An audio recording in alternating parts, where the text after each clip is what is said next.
पहला प्रश्न।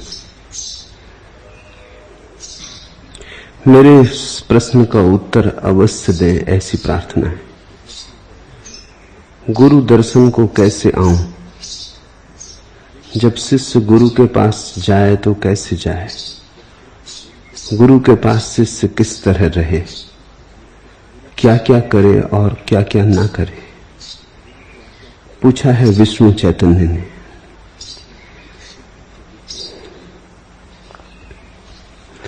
शिष्य का अर्थ होता है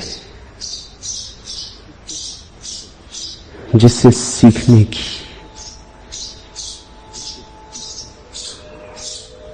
दुष्पूर्ण आकांक्षा उत्पन्न हुई है, जिसके भीतर सीखने की प्यास जगी है। सीखने की प्यास साधारण नहीं होती,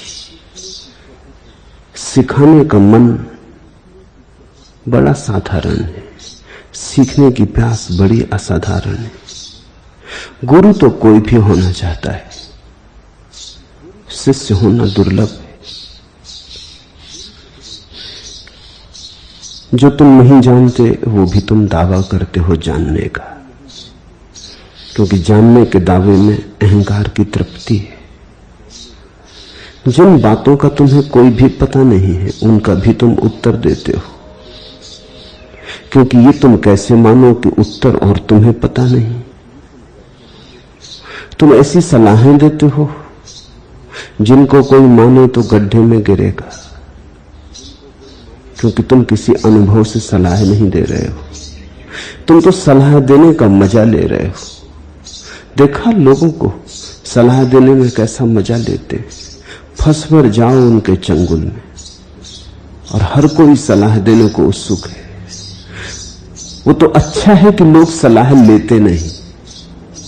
दुनिया में सबसे ज्यादा दी जाने वाली चीज सलाह है और सबसे कम ले जाने वाली चीज भी सलाह है। कौन सुनता है, कौन लेता है? अच्छा है कि लोग लेते नहीं, अन्यथा लोग पागल हो जाएं। सलाह देने वाले इतने हैं, मार्गदर्शक इतने हैं। सीखने की इच्छा अति दुर्लभ है, क्योंकि सीखने की इच्छा का अर्थ हुआ ये स्वीकार कि मुझे मालूम नहीं, ये स्वीकार कि मैं अज्ञानी हूं, ये स्वीकार कि मैं समर्पित होने को तैयार हूं, कि मैं भिक्षा की झोली फैलाने को राजी हूं। बेशर्म भिक्षा की झोली फैलाने की हिम्मत से कोई शिष्य बनता है।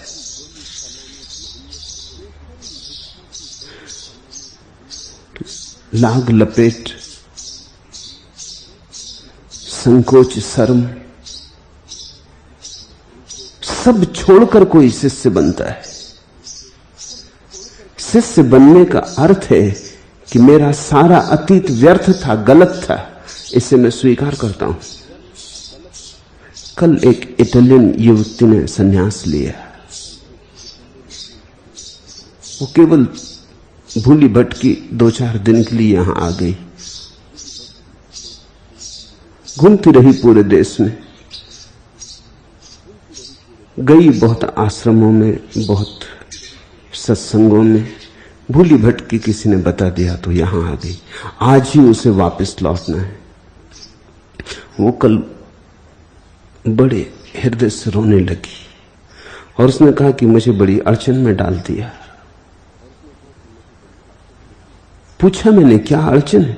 उसने कहा, अड़चन ये है कि ये 3 दिन संकट के हो गए, ना आती तो अच्छा था, क्योंकि इन 3 दिन ने मुझे बता दिया कि अब तक जो मैं जानती थी वो सब गलत है, और अब तक जो मैं ठीक सोचती थी ठीक है वो बिल्कुल ठीक नहीं, कुछ और ही ठीक है। अब तुमने मुझे मुश्किल में डाल दिया और मुझे लौट के आना पड़ेगा। अब मैं जा रही हूं सिर्फ आने के लिए।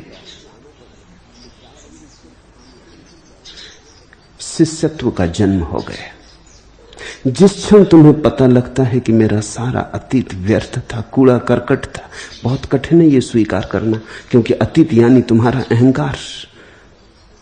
जो तुमने अब तक किया, सोचा, समझा, उसी पर तो तुम्हारा अहंकार खड़ा है। वो ठीक था तो अहंकार खड़ा हो सकता है, वो सब गलत था। जिस क्षण तुम्हें दिखाई पड़ता है कि मेरा अतीत सारा का सारा एक अंधेरी रात था, उस क्षण तुम शिष्य बनते हो। यहां यह भी ख्याल रख लेना, तुम ये मत सोचना कि हम शिष्य बन सकते हैं क्योंकि अतीत में कुछ बातें गलत थी वो हम मानते, कुछ बातें ठीक थी वो हम मानते। ऐसा होता ही नहीं। या तो तुम गलत होते हो या तुम ठीक होते हो। कुछ बातें ठीक और कुछ बातें गलत, ऐसा होता ही नहीं। ये जो सत्य की खोज है, यहां समझौते नहीं चलते। सत्य कोई समझौता नहीं है। अगर तुम ठीक थे तो ठीक थे, अगर गलत थे तो गलत थे। यह भी अहंकार की तरकीब है कि अहंकार कहता हां कुछ बातें हमारे जीवन में गलत रही, उनको ठीक कर लेंगे, ऐसे बाकी जीवन तो सब ठीक ही है।